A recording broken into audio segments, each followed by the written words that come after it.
Entrevistei o Matheus Acosta Melo, atirador do shopping. Entrevistei os falando irmãos do- Cravinhos. A história dos...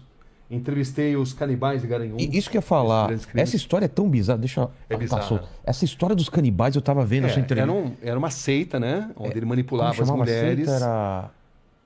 Puxa, você sabe Eu que esqueci, mas... eu também não vou lembrar mas ele agora. manipulava era uma as seita que ele mulheres, fazia. né? Pra... Manipulava as mulheres. Ele era um cara muito bom de conversa e as mulheres seguiam fielmente tudo que ele dizia, matavam, esquartejavam e ainda usavam a carne para coxinha. Caramba! Que absurdo, cara. É um cara muito manipulador, né? Total, eu entrevistei, né? é uma história. Também está no YouTube, quem quiser. Eu vi muito esses interessante. dias, É sabendo bem que você vinha, que eu fui rever essa... Cara, é impressionante. A mulher falando em Deus, aí mostra, né? É. Tem uns impressos, né? Com a... Pô, eu tava na minha cabeça o nome da seita. É uma seita de adoração ao diabo, né? Basicamente era isso. O nome não lembro exatamente agora, mas Então, na matéria tem. Aí, mas... E porque foi localizar todo um livro, ele tinha escrevido um livro.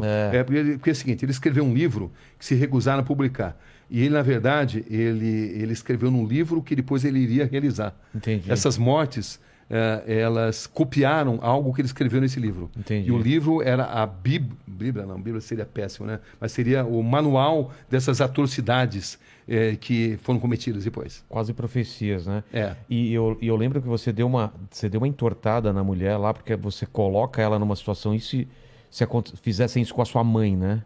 Poderia chamar essa pessoa de monstro? Ela fala sim. Então, você entende as pessoas achando que vocês são monstros. E eu achei isso porque ela não percebeu que ia para esse lado a pergunta depois, né? E aí ela se dá conta, né? Quando você está nessas entrevistas, é uma guerra mental. É, né? Você vê que eu não levo, como você também não, Não, né? não levo tem anotação.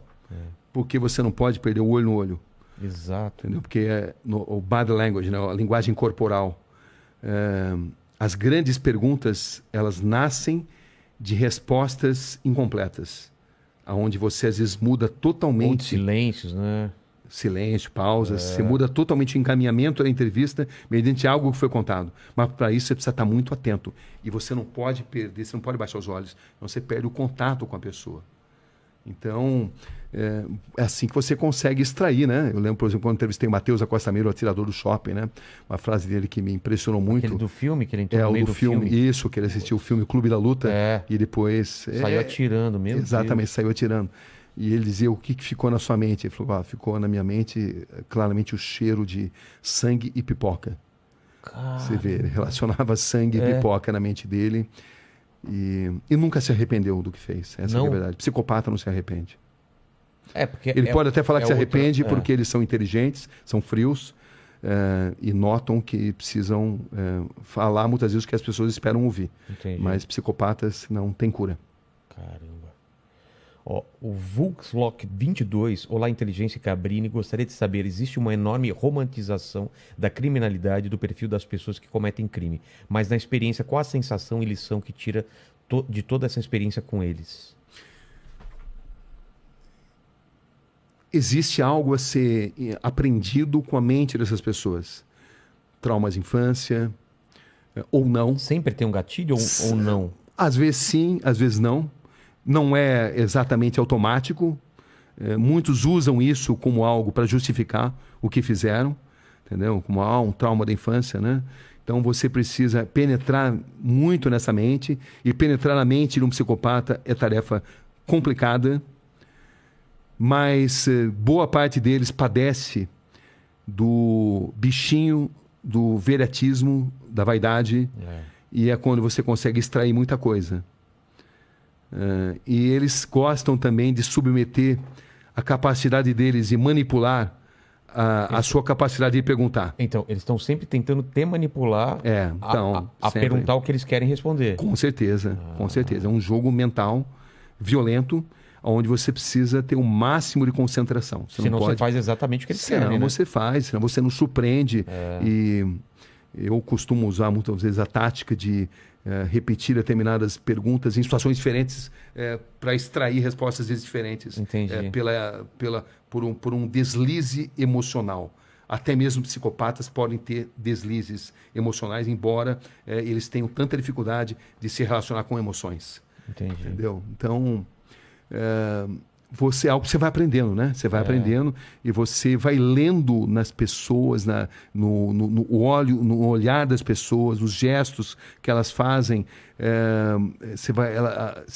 Elas vão emitindo sinais. Às vezes elas estão morrendo de vontade de contar uma determinada verdade, desde que você consiga entender esses códigos. Ou outras vezes não. Como se outras fosse um vezes... prêmio que você precisa merecer, Exatamente. merecer intelectualmente para ela te revelar aquilo, né? Por isso que eu acredito muito em perguntas curtas e grossas, perguntas grandes demais, dão chance para a pessoa pensar no que vai responder. Entendi. Enquanto você está falando na sua pergunta, Ela já está... vou falar isso, né? Entendi. Entendeu ou não? Então, a pergunta curta e grossa, muitas vezes, de sopetão, é uma grande arma. Mas também a maneira de entrevistar o Rogério não é a maneira de entrevistar o Mandíbula. Não. As pessoas têm personalidades diferentes. Às vezes você precisa ser mais suave, às vezes você precisa ser mais incisivo. Isso muda. Como decidir? Experiência. Psicologia, eu sempre tive muito fascínio pela psicologia, mas a psicologia prática, né? Claro que eu me informo, né? Procuro ler os grandes mestres, mas é muito intuitivo também. Tem essa linguagem silenciosa, né? Com certeza. Corpo, Tem. microexpressões. Tem. O Aleph... desculpa, pode falar. Não, e também tem dia que você capta mais, tem dia que você capta menos, enfim. É uma violenta guerra mental. Em determinadas entrevistas, não todas, né? Tem entrevistas que não. São mais tranquilos. São mais tranquilas, mas em determinados momentos você sente que você está numa guerra mental.